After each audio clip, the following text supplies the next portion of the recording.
Push Industries has come out with a new and improved version of their snowblower chute control kit, and I'm here to tell you what makes it better than the old one and get it installed on my snowblower. About a month ago, I put out a video showing how to install this older version of the Push Industries chute control kit, and in that video I said this.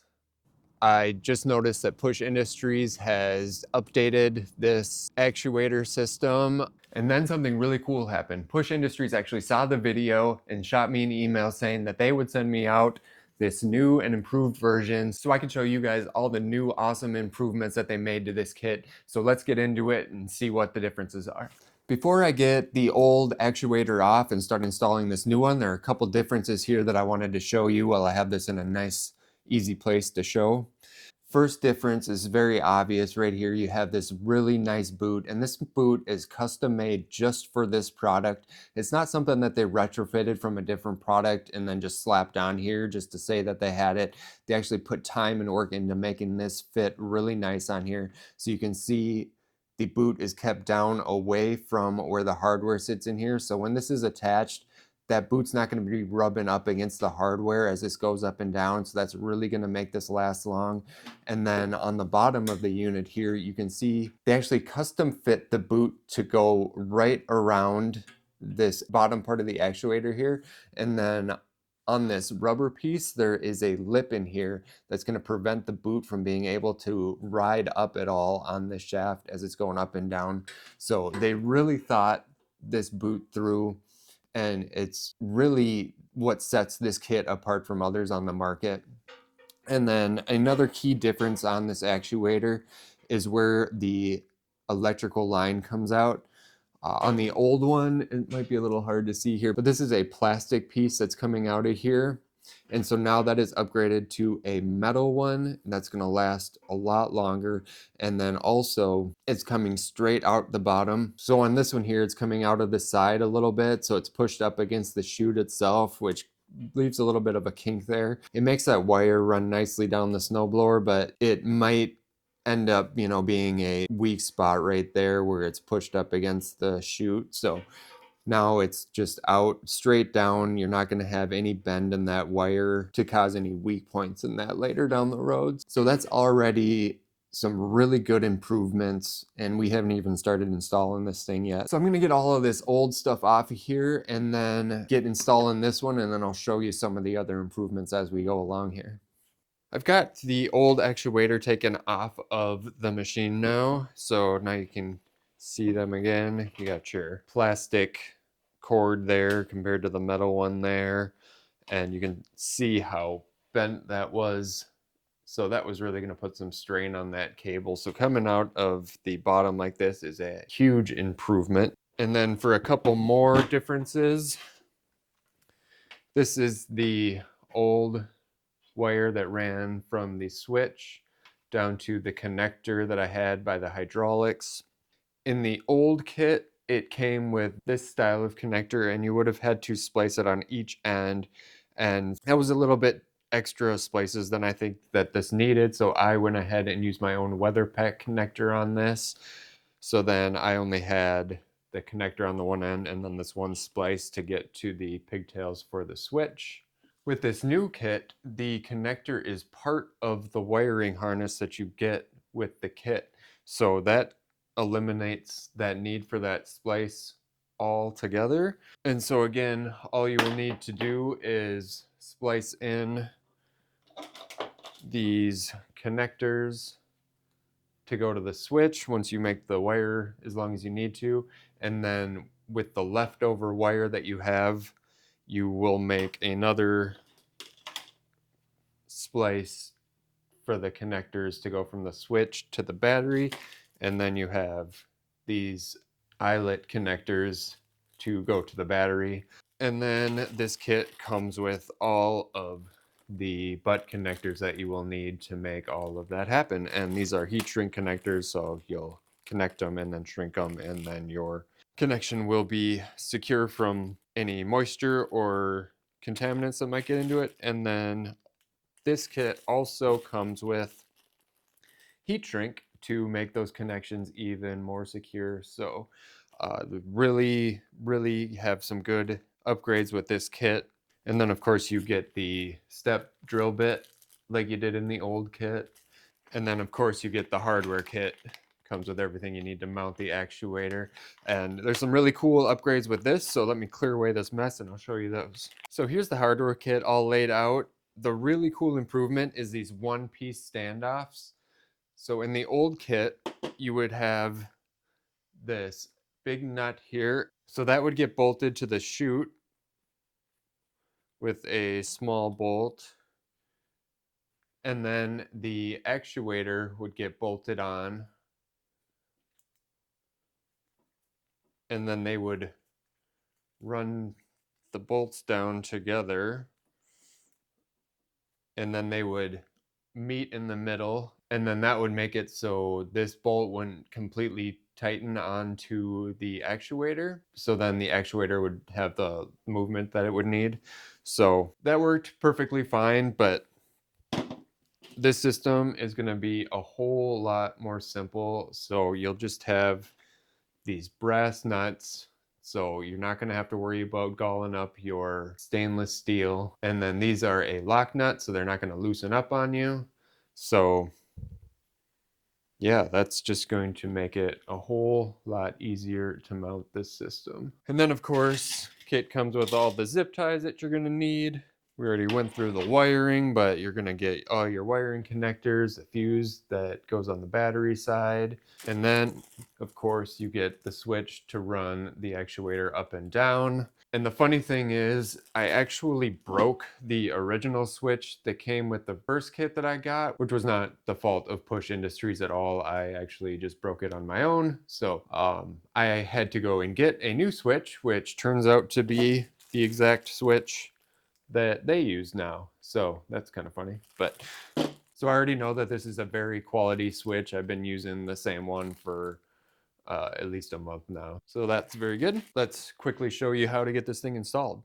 So of course, my installation here is going to be a little bit different since I've already had this actuator on the snowblower and my wiring was already on this tractor. So I know how long I need to make my wires and all that, but I'll do my best to try and run through all the steps. And of course, Push Industries gives you a great set of instructions that is very easy to follow, very thorough, with high quality pictures that are very clear to show you what's going on. So the first thing that you'll have to do is get the knobs off of your chute. I'm sure you'll have a knob here that'll loosen up so you can move this and then tighten it up again. So you have to get those off and then replace it with the really nice hardware that comes with. It comes with these nice soft plastic washers that you'll put in between the metal, and that'll allow that to move up and down really smoothly. I already got my set on there and it's been working great. And then you'll have to figure out where you want to mount your actuator. The kit comes with this really nice template that allows you to figure out where your holes need to be drilled. So you'll just kind of have to figure out where you want to place that, get your holes drilled. And then once you have your holes drilled, you'll be able to mount your standoffs in here. Just go ahead and get that on.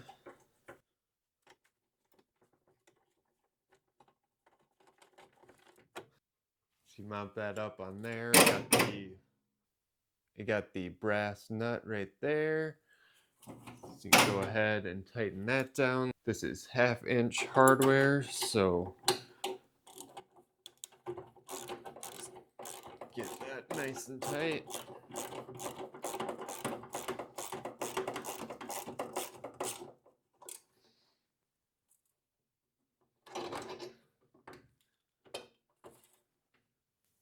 And then we'll go ahead and do the same for the bottom one. Stand off on the outside, and then your washer, and then the brass nut on the inside.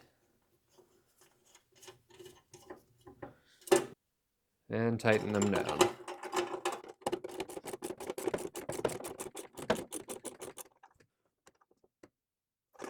Now that the standoffs are in place and nice and tight, it's ready for the actuators. First, we got to just put these stainless steel flat washers on. And then the actuator is in its fully closed position, so we'll want to go ahead and put that all the way down. All right, and then we can grab our actuator, put that on.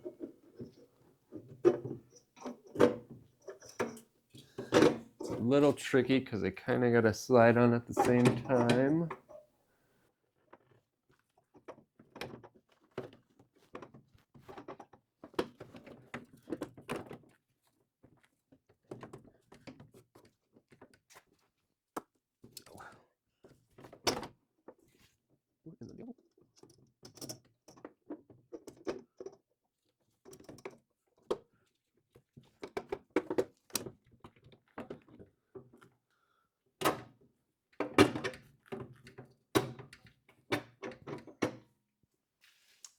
So with this having to slide onto the standoffs like that, you just got to make sure that you don't put one side in all the way. You got to kind of put it in together as they go down, or else it'll get bound up. So it's just one thing to look out for, but other than that, it's really nice and easy. Then you put the flat washer on, another brass nut.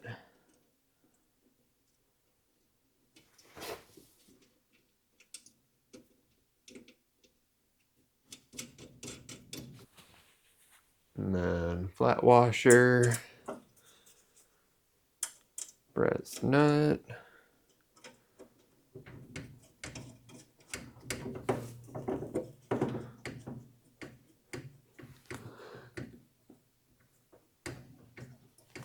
And then go ahead and tighten it down.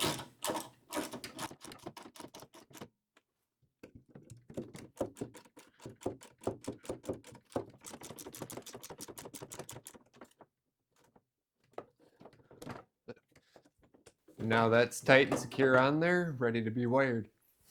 So now you're going to want to go through on the tractor side of your wiring and figure out where you're going to run your wiring up to the connector. It's probably going to connect near your hydraulic connections. So start with where your connector is going to be and run it back to your switch. And then you can figure out how long your wire needs to be. But of course, I already had this wiring on the tractor already, so I can just go ahead and get my length off of this, and that should put me right to where my switch is. So I got my connector wire all cut down to size here. Remember to hold on to this end of your wire because you'll need to cut that for your battery side of the wiring. We'll just set that aside for now. And of course, this is a universal kit, so they give you plenty of wiring. If you're putting this on a bigger tractor, you need to run that wiring a little bit longer, so no worries there. So now I need to strip off the rubber coating of this wiring to get those wires exposed in there. I found just works to use this wire stripper and just kind of run it around there.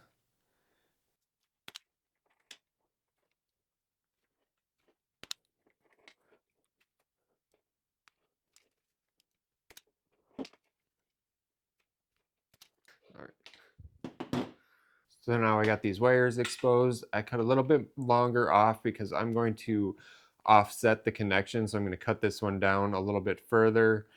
And then so my butt connection is staggered because I have a grommet that this is going through. So I don't want the butt connections right next to each other. That would just make it too thick.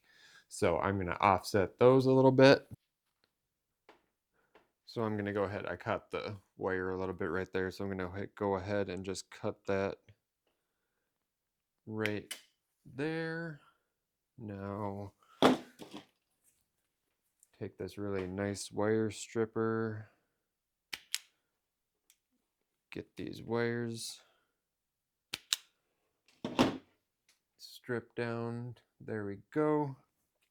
So now I got to get one of these ready. They do have the ends stripped on these, but one of them's going to have to be shorter so they're the same length when they're connected. So the black wire is going to go to brown.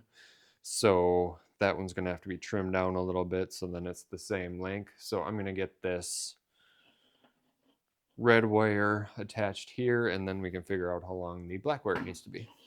So now we're ready to make our connection for these wires here, but I'm gonna want to put a heat shrink over the whole wiring harness here. So this kit does come with this heat shrink, but I actually prefer to use a marine heat shrink. So I'm gonna go ahead and use that. It has a adhesive that melts on the inside when you heat shrink it, and that really gives you a weather protected seal on your wiring connections.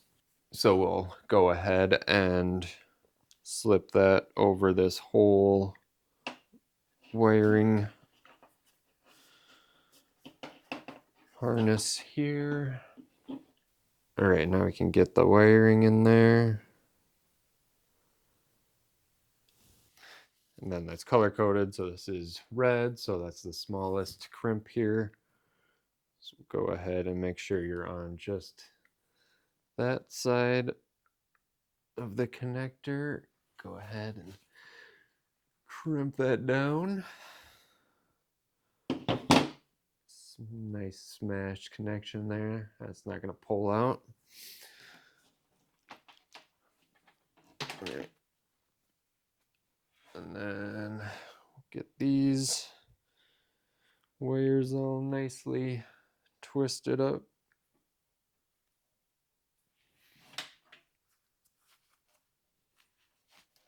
Put that in the other side here.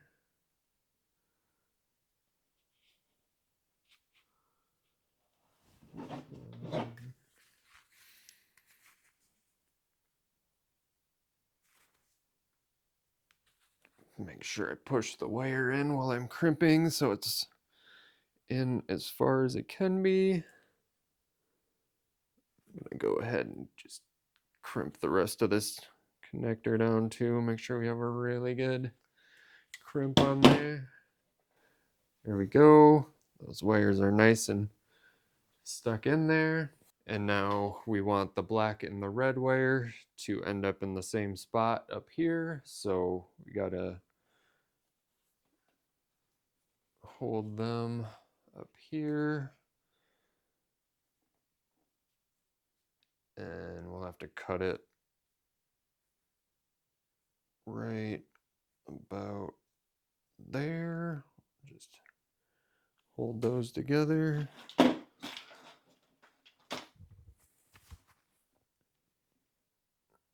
Just go ahead and snip that right like that. And of course that went and landed in a bunch of spider webs, so that's lovely. And then we can go ahead and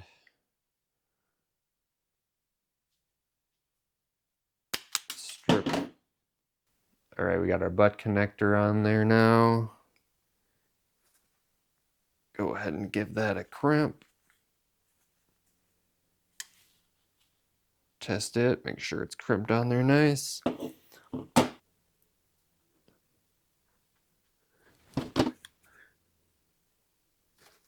And finish the crimping.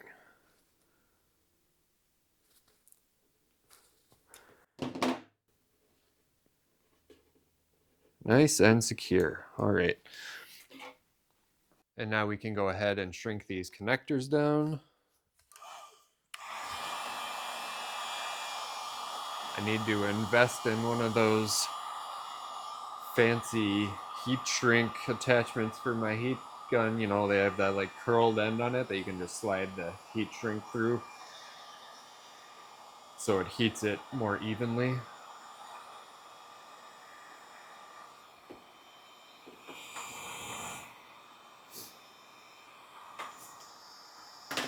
It's kind of a pain to do with just this.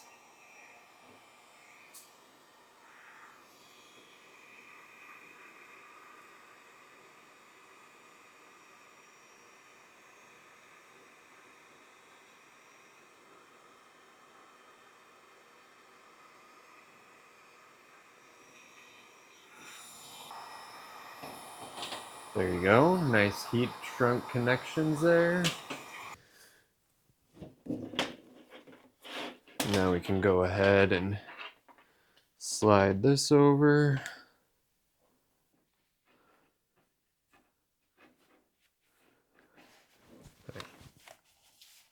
it's just barely not long enough. So I'm actually gonna just slide it I'll slide it a little bit over that one.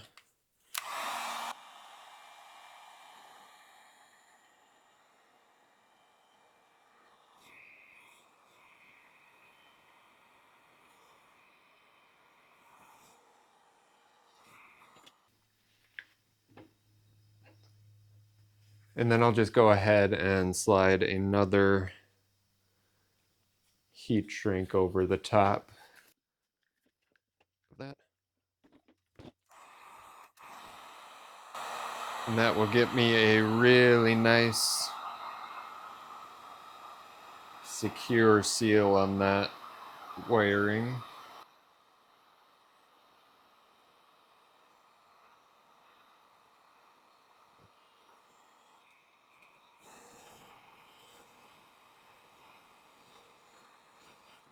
There we go. Super nice weather tight seal. I don't know if you can see that. You got that really nice adhesive that comes out of that. Protects that wiring connection super nicely. You can see it oozing out right there too. So that is going to last a long time. Now I'm just going to go ahead and get this wire ran through the tractor here.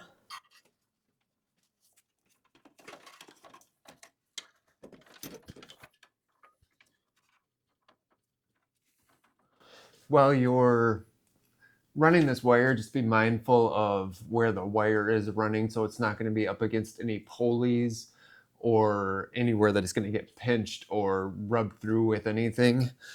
So I'm making sure that I put it on the outside of these hydraulic lines so that way it can't get into the PTO pulley at all here. You just want to make sure that the wires are nice and safe.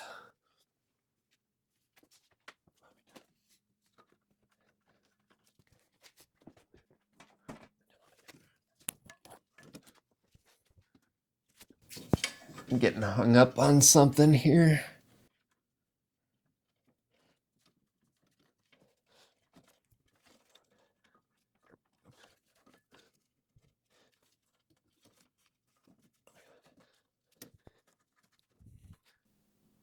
All right, we got this end coming out here. The line from the snowblower end is going to come and end up right there also. So one thing that's kind of unfortunate about this being a universal kit and that this wiring coming off the actuator is pre-wired to this connector is that this does end up being kind of a long wire for my situation.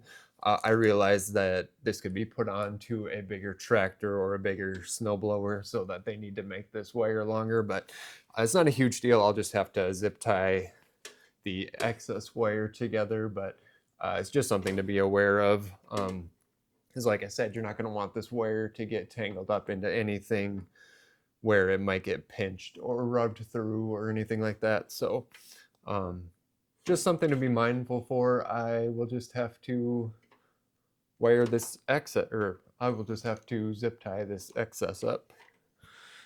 We'll get to that in a minute. But we're going to go ahead and finish running my wiring here. I'm just going to have it go along the frame here. You guys can come get a little closer if you need to. All right, so the wiring comes from a little hole up here and then it'll run along the frame, well, this kind of motor mount here, and then it'll run underneath the battery over here. And then if you can see here, there's that grommet I was talking about that the wiring's got to pass through.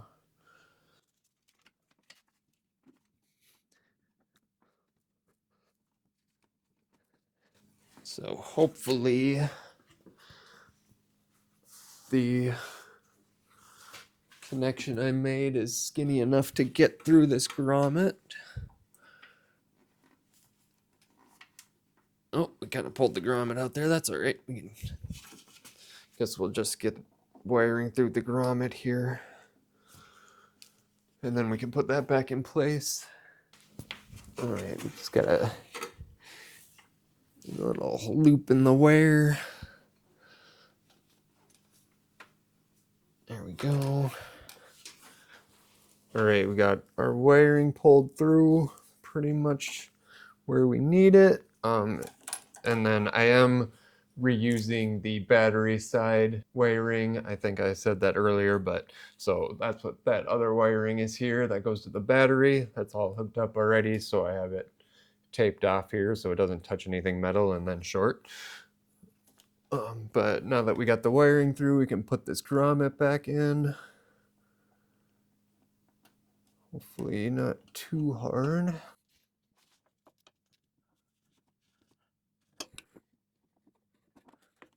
Okay, now that grommet's back in place, the wiring is all where it needs to be.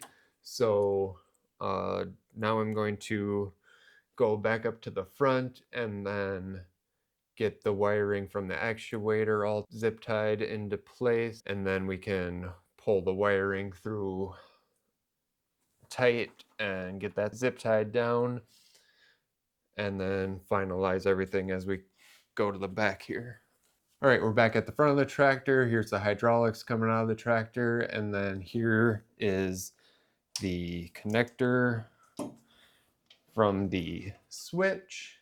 I have a little zip tie standoff here from the last install, so I'm gonna go ahead and zip tie the connector to that right there.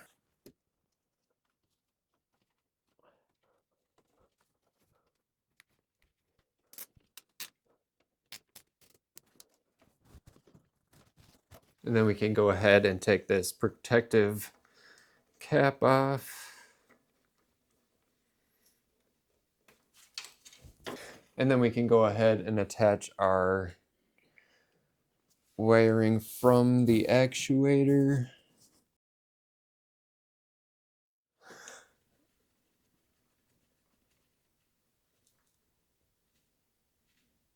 All right, that's a very nice connector right there. So the last time that I ran this, I just zip tied this wire to the fittings on this hydraulic pump here. So I think I'm just gonna do that again. That seemed to work pretty well. So I'm just gonna put one zip tie to this hydraulic fitting.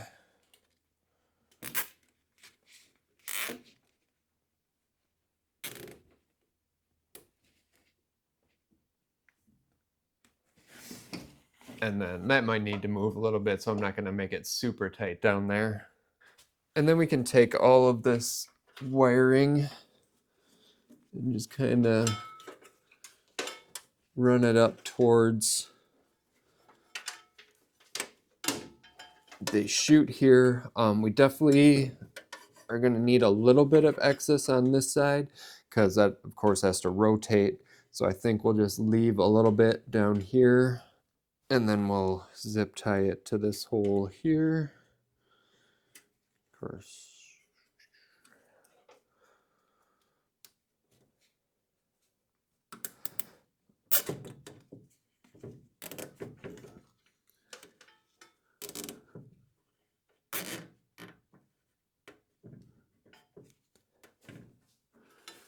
And now I'll run the chute all the way in both directions to make sure we got clearance and enough wiring there. I'll just loop this excess up here for now.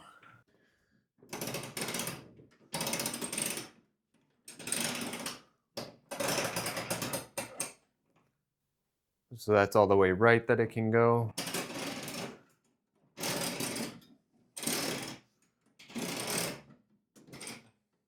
And that's all the way left. So that looks like it's got plenty of clearance and plenty of wiring. And it doesn't look like it's gonna bind on anything. So that should be perfect right there. And now I can just take all of this excess and make it as tidy as possible.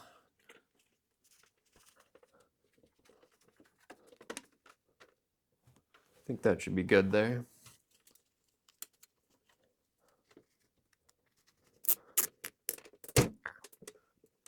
And there we go. That's all out of the way. Should be nice and secure there. And you know, so that's a little bit of a drag that you got this much, but it's really not that big of a deal. Now I just need to trim off all of my little pigtails here. If you're doing work with zip ties, definitely important to have a nice flush cut side cutters. And you don't get that jagged edge on your zip ties. So that finishes up the front here. So now we'll just go and kind of pull the wire tight towards the back and make sure that's all nice and tidy, and then finish up our connections. All right. Go ahead and zip tie here.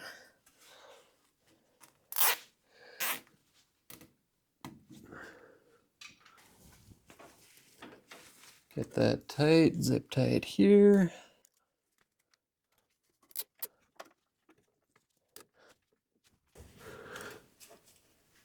Do one to this ground strap. Get my zip tie going the right way.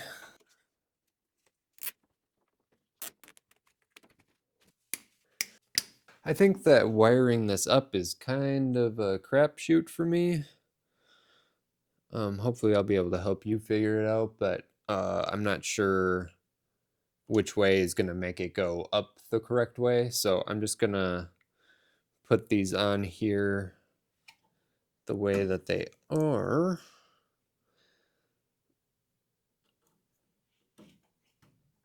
But we might have to switch these around to get the switch polarity to be correct. Kind of got you at a weird shot right now, but the battery's right here. So we're looking from the left side of the tractor to the right side. So here is the wires running up to the battery, and then the wires running out to the outside of the tractor coming through this grommet here. So I have this little wire tie standoff stuck to the side of the tractor here. So I want to get all my wires up here.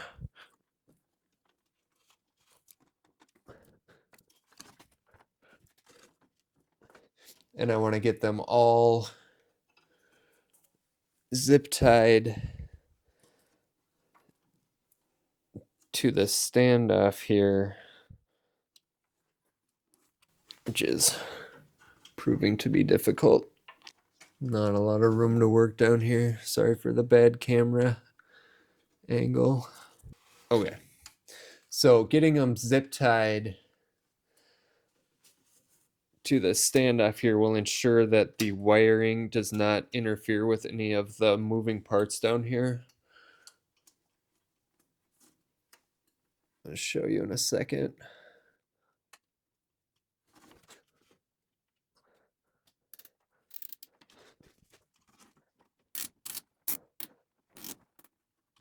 So now if you can see, I have the wiring zip tied here. So all of this kind of stuff moves around down here.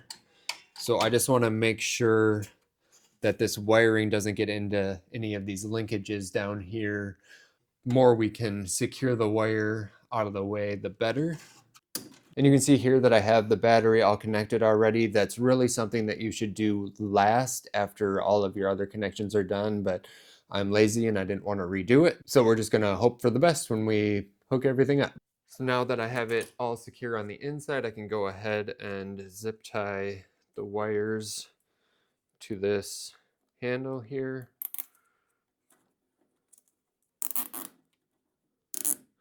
Oh, and I think I forgot to explain, I have the switch mounted here on this tractor because I do not intend to keep the snowblower on this tractor particularly. So of course you will be putting your switch probably through the dash or through some sheet metal, something a little less thick than this mounting bracket. And also you're going to want to put this switch somewhere where the electrical connections are out of the elements. I have to put, you know, a plastic bag or something over here to keep the snow off of this electrical connection. So This is really just a temporary solution, hopefully only for this season. Anyway, so I'm not going to fully tighten this yet in case we need to do some wire moving around still, but now is time for the sketchy part.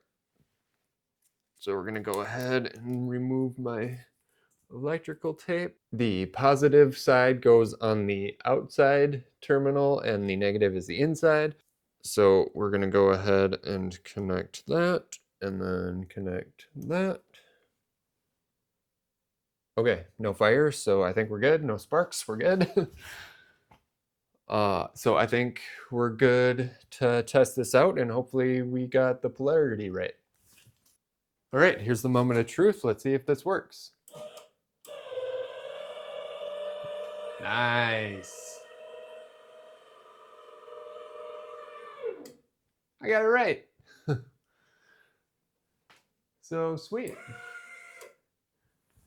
So there you have it. That's all it takes to get this Chute control kit installed. I want to give a huge shout out to Push Industries for sending me this brand new and improved kit. They made so many improvements to make this kit easier to install and to last longer. This new boot is really cool and all those wiring upgrades are great. So I really appreciate them sending this out. If you enjoyed the video, please hit that like button. If you want to see more, I got plenty more plans. So please hit that subscribe button. Here's a playlist if you want to see some more. Thank you so much for watching.